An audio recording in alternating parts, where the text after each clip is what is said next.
ଖରାରେ ଗୋଡ଼ ତାତି କଣ ହେଇଗଲାଣି ମତେ ଭୋକ ଲାଗିଲାଣି ତଣ୍ଟି ଶୁଖିଗଲାଣି ଏ ଝିଲି ଝିଲି ଟିକେ ଚା ଦେ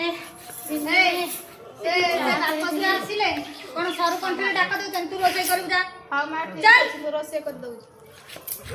କଣ ହେଲା ଟିକେ ଚା ଦେ କଣ କେତେ ଆଜି ବେପାର ହେଇଛି ବେପାର ଆଜି ହେଲାଣି କିଛି ଯାଇନା ଖାଇବା ପାଇଁ ପଳେଇ ଯାଉଛ ଦଶରେ ଲୋକ କେହି ଆସିଲେନି ଚାଲ ଖାଇବାକୁ ନାହିଁ ପିଇବାକୁ ନାହିଁ ଏଟା ଧରିକିରି ପଳେଇ ଆଇଛନ୍ତି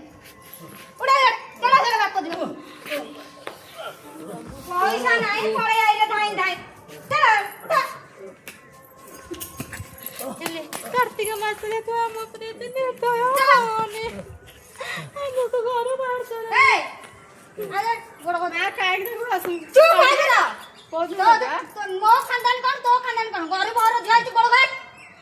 दिया कथा कहू खाइनु खाइला आलू तो कौन से खाउछु खाइला आलू खाउछु चुप भाई ना घस घस कथा कहू ये मते मो पर कथा कहबो